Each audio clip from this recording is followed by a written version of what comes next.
Salam, selamat bertemu kita Bapak Ibu Saudaraku yang terkasih dalam channel ini, channel Langsung Sitorus, yang pada kesempatan ini akan kita gunakan untuk menafsirkan atau merenungkan firman yang menjadi epistel pada tanggal 7 April tahun 2024, yang kita sebut juga itu Minggu Quasi-Modogeniti, seperti anak yang baru lahir. Dan mudah-mudahan pertemuan kita ini bisa meneguhkan iman kita, mempererat persaudaraan kita, dan membina kerukunan-kerukunan di dalam pergaulan kita dalam hidup ini. Untuk memulai perenungan kita Bapak Ibu Saudara yang terkasih, mari kita terima penyertaan dari Tuhan kita. Kasih karunia dan damai sejahtera dari Allah Bapa dan persekutuan Roh Kudus kiranya menyertai dan memberkati kita semuanya. Amin. Bapak Ibu Saudaraku yang terkasih, firman yang akan kita renungkan ditentukan dari Mazmur 133 yang 3 ayat itu. Mari kita baca nyanyian ziarah Daud ini. Mazmur 133 1-3.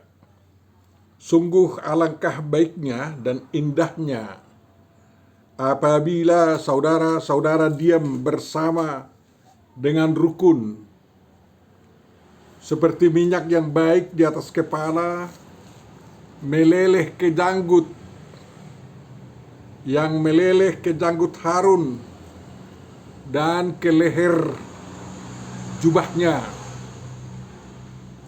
seperti embun gunung Hermon yang turun ke atas gunung-gunung Sion, sebab kesanalah Tuhan memerintahkan berkat kehidupan untuk selama-lamanya. Demikian firman yang akan kita renungkan Bapak Ibu Saudaraku yang terkasih.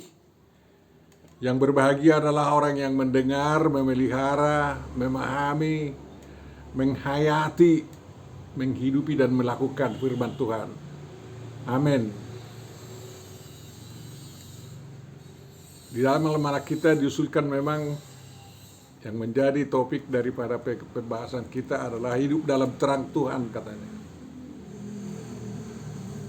Tapi teks ini menuntut kita untuk menghayati dan mengamalkan bagaimana kita hidup dalam kerukunan, yang tentu saja kerukunan bisa terjadi karena kita hidup dalam terang firman Tuhan. Bapak Ibu Saudaraku yang terkasih,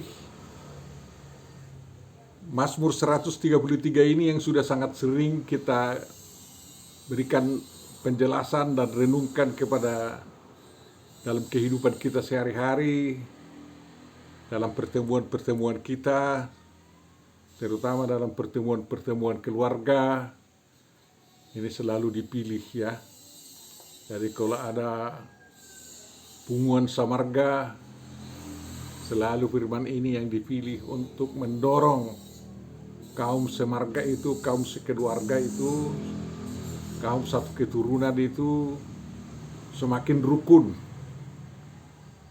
dan semakin bisa hidup bersama.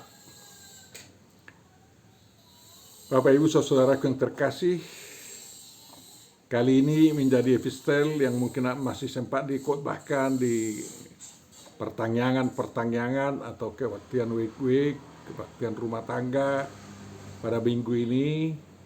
Dan kalaupun tidak, bisa kita baca di video untuk memperkaya iman percaya kita. Nyanyian ini nyanyian yang sangat singkat, digubah oleh Daud sewaktu dia mau ziarah ke Yerusalem.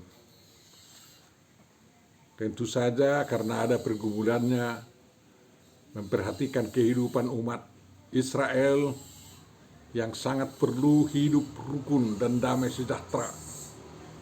Kapan itu? Ya tentu saja pada masa-masa peralihan kerajaan Saul, kerajaan yang dipimpin oleh Saul, kepada kerajaan yang dipimpin oleh Daud. Ya, kita tahu kan Daud waktu itu merajai dari Hebron selama 7 tahun sebelum Saul mati, dan Saul merajai dari Gebea Saul lebih dari 10 marga, dan setelah Saul mati mereka harus terintegrasi sebagai bangsa yang satu kakek moyang. Daud memang sudah diurapi oleh Tuhan sebagai pengganti daripada Raja Saul, tetapi perlu kita perhatikan dalam sejarah kehidupan Daud itu, bahwa dirinya sendiri dia jadikan sebagai tokoh integratif yang dapat diterima oleh semua marga bangsa Israel.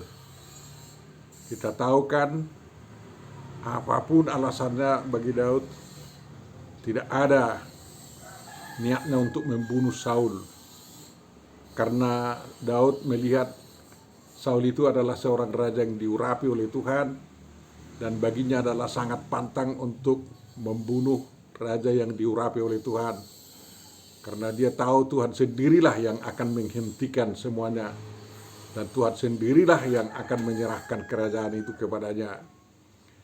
Dan itu ternyata bisa demikian karena Daud pun setelah mendapat laporan bahwa Saul telah mati dibunuh, ya, dan apa tindakan Daud kepada yang melapor? Tentu saja Daud memancung mereka dan membunuh mereka karena dianggap terlalu lancang. Tapi selain penghormatan Daud itu kepada Saul, ya, sebenarnya Daud itu mau menjadi bagian keluarga daripada Saul, ya. Saul itu kan dari suku Benyamin dan Daud itu dari suku Juda. Ya, jadi karena apa? Daud tidak menolak putri Saul itu, si Mikal, menjadi istrinya, dan sangat disayangkan Daud tidak punya putra pewaris kerajaan daripada putri Saul tersebut. Jadi sebenarnya Daud itu terhitung sebagai mantu daripada Raja Saul. Jadi bukan asal dia mau menguasai kerajaan itu. Dari sudut hubungan darah pun Daud itu berhak menjadi pewaris tahta kerajaan Saul. Karena apa? Karena Jonathan sudah mati dan putra-putra Saul yang lainnya seperti si Mephiboset ya tidak layak menjadi raja karena cacat, ya. Jadi Daud menempatkan dirinya sebagai tokoh yang bisa diterima oleh keluarga Saul. Dan memang Daud itu sewaktu dia memerintah, selagi keturunan Saul itu setia kepada Daud, mereka sangat dipelihara dengan baik, ya. Mereka sangat dihormati. Dan selain itu juga dia melihat perlunya bangsa Israel seluruhnya yang 13 marga itu, ya, 12 suku 13 marga, ya, bisa hidup integratif, rukun, dalam damai, saling mengasihi, dan saling topang menopang untuk membangun bangsa Israel. Untuk itu yang dilakukan Daud adalah bahwa semua tokoh tentara daripada Saul itu ditampung oleh Daud menjadi panglima-panglimanya juga. Walaupun Joab sangat benci terhadap Abisai, dia melarang Joab melakukan kekerasan terhadap Abisai dan Abner dan lain-lain. Dan sewaktu Abner mengajak Raja Daud untuk mempersatukan kerajaan Israel itu, Daud sangat bersenang hati. Dan Daud menjamin keamanan Abner. Hanya sangat disayangkan Joab itu menjadi pengkhianat terhadap kehendak Daud, sehingga karena pengkhianatan itu tidak ada kerukunan Daud dengan Joab lagi. Ya, Bapak Ibu saudaraku yang terkasih, memang sangat perlu kesatuan dan persatuan bangsa. Apalagi bangsa itu satu keluarga aja, ya, seperti Israel. Dan satu negara juga harus rakyatnya harus bisa hidup rukun dan damai sejahtera. Seperti bangsa Indonesia misalnya, bangsa yang sangat pluralistik dalam segala hal, ya, diharapkan bisa terus hidup dalam damai dan dia bersama dengan rukun, ya. Karena kerukunan, persatuan dan kesatuan itulah, damai sejahtera itulah yang modal utama untuk membangun suatu negara, membangun suatu keluarga, membangun suatu bangsa menjadi bangsa yang besar, yang maju, dan yang lain-lain. Ya, dalam bentuk apapun suatu negara, ya, entah itu dalam bentuk kerajaan, entah itu dalam bentuk federasi, entah itu dalam bentuk negara kesatuan, semuanya harus bisa hidup rukun bersama di dalam negara itu. Tidak ada yang saling mengkhianati, tetapi kepada semua diberikan kesempatan yang luar biasa dalam mengisi kehidupan dan kemanusiaan di tengah-tengah bangsa. Itu yang dicita-citakan oleh Tuhan juga sebenarnya, terutama kepada bangsa kita ini.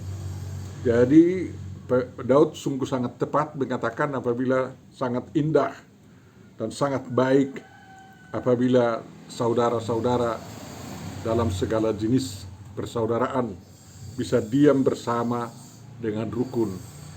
Ya, saudara-saudara memang bisa abang adik, ya, adik ipar dan lain-lain, tetapi saudara-saudara itu dalam arti yang sangat luas adalah saudara sebangsa, saudara air, saudara seagama, seiman, saudara sesarikat, saudara sependeritaan, dan banyak jenis saudara. Ya, memang kata saudara berasal dari kata bahwa orang-orang itu hidup dalam satu hisapan udara, ya. Jadi siapa-siapa yang menghirup udara yang sama itu saudara, ya, satu napas. Makanya kita katakanlah juga kesatuan daripada orang seagama, ya, kita katakan itu mereka dari kesatuan seluruh manusia, ya, semua kesatuan seluruh ciptaan juga dapat dipahami dari apa artinya saudara, sebagai kawan yang hidup bersama dalam satu negeri, dalam satu bumi, dan terutama dalam satu keluarga, ya. Karena tidak ada kebersamaan yang baik kalau tidak dimulai dari diri sendiri dan tidak dimulai dari keluarga. Daud memisalkan indahnya itu bisa duduk bersama, bisa diam bersama dan rukun, ya, dengan minyak yang baik di atas kepala dan meleleh ke janggut, bahkan meleleh ke janggut Harun dan ke leher jubahnya. Mengapa dengan minyak ini, ya? Ini bukan minyak asal minyak, ya, bukan minyak jelantai, bukan minyak goreng, tetapi bukan hanya sekedar minyak urapan juga, ya, tetapi minyak yang sangat mengharumkan kehadiran Tuhan bersama kita, ya. Dan minyak inilah yang diusapkan kepada Yesus oleh perempuan itu sebagai tanda penghormatan kepadanya. Dan sebenarnya minyak ini sangat punya arti yang sangat mahal, yang sangat tinggi, ya. Dan itu kalau diurapkan kepada kepala dan meleleh ke janggut, berarti itu bertanda bukan hanya miskin, tetapi betul-betul mewah lah. Karena bukan hanya rambut di kepala yang diserami minyak yang sangat mahal ini, yang sangat bernilai secara adab, secara agama, tapi juga janggut. Dan inilah minyak yang digunakan oleh Imam Harun apabila dia menghadap Tuhan di tempat yang maha kudus selaku imam besar bagi bangsa Israel, sehingga berterima di hadapan Tuhan. Dan makanya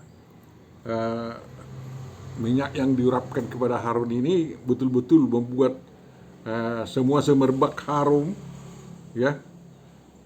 Dan Tuhan suka menghirup keharuman itu, sehingga dia senang ada Harun di hadapannya melayani. Dan minyak itu dibandingkan juga dengan embun Hermon yang turun, katanya, yang meleleh. Sebenarnya bahasa Ibrani sama digunakan dengan meleleh di sana, yang turun ke Sion. Kita tahu Hermon itu di sebelah utara, di daerah Galilea itu, ya, di daerah Israel utara itu, termasuk dalam kerajaan Yehuda dulu, kerajaan Saul dulu. Dan Sion itu adalah ibu kota kerajaan Israel yang dibangun oleh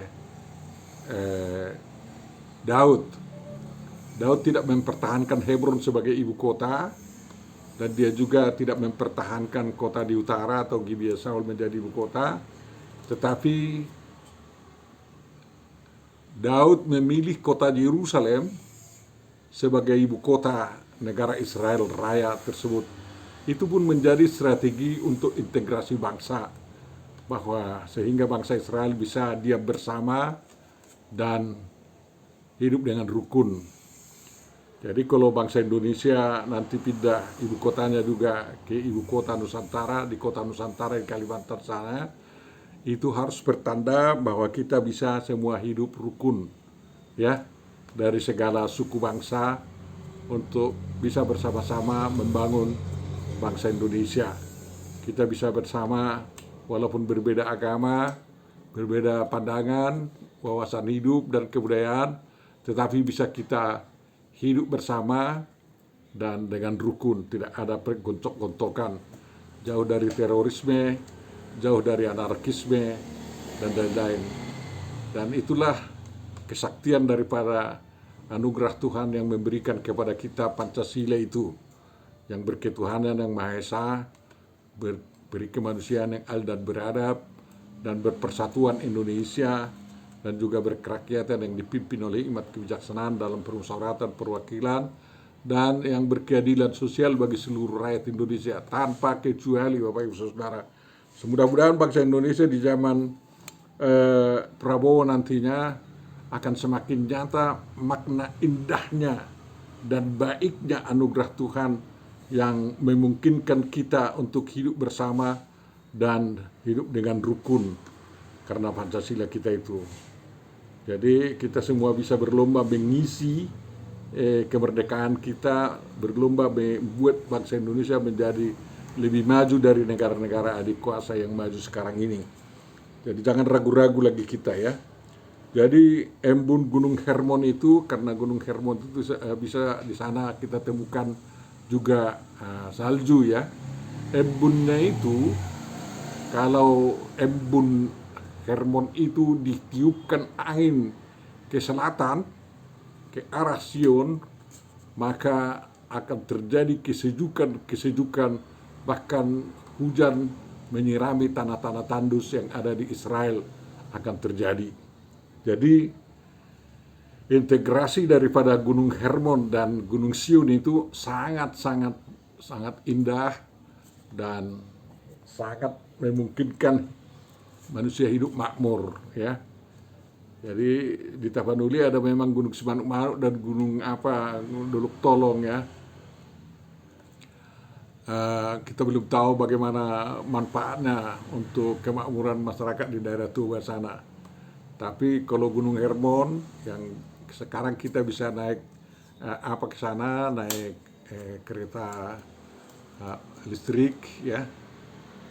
ke kaki Gunung Hermon sana, masih dikuasai oleh orang Israel, dan sungguh sangat sejuk di sana. Kita dapat temukan es di sana, dan di Yerusalem adalah tempat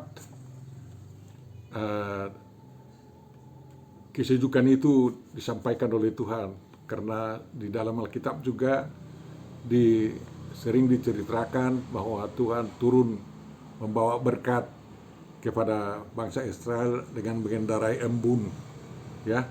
Dia datang dengan kesejukan, kelembutan untuk menyampaikan berkat kepada bangsa Israel. Jadi ke atas Gunung Sion itu disiramkanlah berkat dari Tuhan, makanya orang berlomba-lomba untuk memuja Tuhan di Gunung Sion, ya. Karena Tuhan memerintahkan berkat dan kehidupan untuk selama-lamanya ke Gunung Sion itu. Sehingga siapa yang mengejar berkat Tuhan dari situ, dia akan mendapat hidup yang kekal, ya. Jadi bukan tanggung-tanggung, ya. Kalau Israel pun, kalau sekarang pun, kalau Gunung Sion itu menjadi tempat damai antara Palestina dan Israel dan bangsa-bangsa lain, akan sangat terasa berkat yang sangat besar kepada umat manusia. Tapi kalau terus seperti ini berperang, tidak ada kerukunan, ya habislah kita semua, kan. Jadi kita doakan agar ada damai sejahtera, ada kerukunan di antara semua bangsa-bangsa yang ada di Palestina, di tanah Israel, terutama di Gunung Sion di Yerusalem itu. Bapak Ibu saudaraku yang terkasih, saya sering mengajarkan tanda-tanda daripada kerukunan kita adalah ada 5 ajas yang harus kita perhatikan. Yakni pertama, teratur tanpa diatur, ya. Jadi sebagai orang yang bisa rukun harus teratur tanpa diatur. Hidupnya teratur tanpa diatur. Dan yang kedua, tanda-tanda masyarakat rukun dan baik adalah kalau bisa masyarakat di sana tiap individu tunduk tanpa ditundukkan. Jadi tidak ada lagi unsur-unsur penjajahan di antara kehidupan bermasyarakat itu. Jadi kita tunduk kepada Tuhan, tunduk kepada aturan negara kita, tunduk kepada peradaban kita masing-masing tanpa ditundukkan. Semua dikerjakan dengan sukarela, dengan sukacita. Dan yang ketiga adalah tanda-tanda daripada masyarakat yang rukun adalah bisa kompak walaupun bermusuhan. Ya, kompak walaupun bermusuhan, karena musuh itu bukan iblis, ya. Musuh itu adalah teman berbeda pendapat, dan setelah saling mengetahui akan ada kekompakan di sana. Dan yang keempat adalah tandanya kita rukun adalah bisa diam bersama kalau kita bisa makan bersama. Ya, Batak selalu mengusahakan agar bisa makan bersama, bukan makan sendiri-sendiri, bukan prasmanan, ya. Jadi kita harus satu doa, satu tempat mengambil nasi dan lain-lain, satu makanan, dan semuanya bersatu bisa makan bersama dengan sukacita luar biasa. Dan berkat Tuhan akan melimpah kepada orang-orang yang bisa makan bersama itu. Dan yang kelima adalah bisa sama-sama makan, ya. Orang Batak bilang bisa rak mangan. Tadi makan bersama adalah rapak mangan, dan kalau bisa mendapat rezeki masing-masing, tidak ada yang tidak punya rezeki, dan bisa mandiri dalam kehidupan ini, dan saling tolong-menolong kalau memang sudah ada kekayaannya, mata pencariannya, itulah artinya bisa makan, ya, boi mangan. Jadi semua masyarakat kita harus boi mangan, harus bisa makan. Setiap warga negara yang bisa bekerja di Indonesia, di rumah tangga kita pun harus ada lapangan kerjanya sebagai tempatnya mencari nafkah agar dia bisa menghidupi keluarga, menghidupi dirinya, dan juga bersosial dengan yang lain-lain. Tanpa itu omong kosong itu semuanya, bisa hidup rukun dan dia bersama. Kalau ada yang kelaparan, ada yang tidak sejahtera, yakinlah akan terjadi pembunuhan, akan terjadi pencurian-pencurian dan lain-lain. Jadi tugas negara, tugas kita semua adalah menciptakan lapangan kerja untuk bisa setiap orang mendapat gaji yang layak dan yang bisa menafkahi setiap keluarga dalam kehidupan ini. Itulah tanda-tanda masyarakat daripada yang bisa hidup bersama dan hidup dalam kerukunan. Ya, jadi rukun itu bukan hanya tiang-tiang ya. Tiang, kalau rukun dibilang tiang-tiang ini tiang tidak pernah bersentuhan, harus dikelola lagi apa. Tapi kerukunan kita adalah kerukunan yang dinamis, yang saling mengulurkan tangan dan saling mengasihi dan saling menolong. Karena kita punya prinsip adalah gotong royong ya. Jangan lihat dari mana asalmu, apa margamu, apa budayamu. Kalau dikatakan gotong royong, kita harus gotong royong.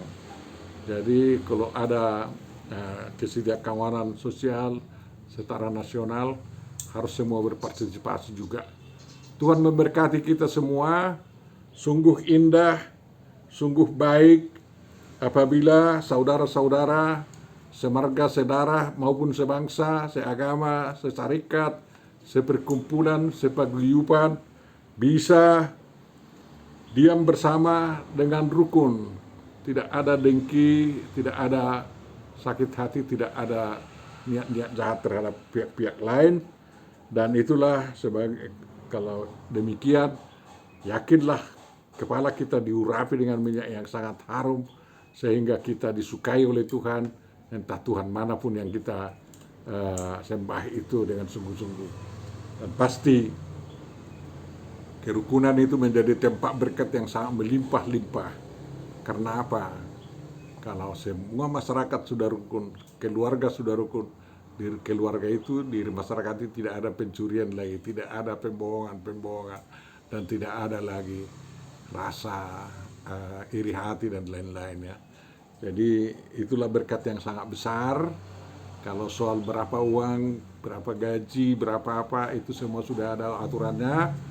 Tak mungkinlah gaji tamatan SD sama dengan gaji profesor, kan kayak gitu. Keadilan itu. Jadi jangan dipaksa-paksakan menerima lebih daripada yang selayaknya diterima. Kita harapkan juga bahwa semua buruh di Indonesia ini dapat menikmati kehidupan yang layak di Indonesia, sehingga semua buruh itu dimanapun dia bekerja benar-benar betul-betul bisa hidup bersama, diam bersama dengan rukun, sehingga tidak ada lagi ontok-ontokan. Dan para mahasiswa kita juga dapat rukun ya.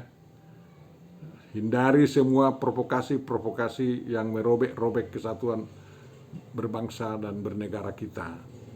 Semuanya usahakan dalam hidup dalam kerukunan dan keindahan, karena itulah yang dianugerahkan Tuhan kepada kita. Amin. Tuhan Bapa Surgawi, Kau telah mengingatkan kami betapa indah hidup ini dan betapa baik apabila kami sebagai saudara-saudara dapat diam bersama dengan rukun, jauh dari gontok-gontokan, dari iri hati dan cemburu, jauh dari niat-niat jahat, tetapi semua berlomba-lomba untuk melakukan yang terbaik kepada sesamanya manusia. Berkatilah bangsa kami ya Tuhan. Kami sudah mencoba hampir lebih dari 70 tahun untuk hidup rukun itu.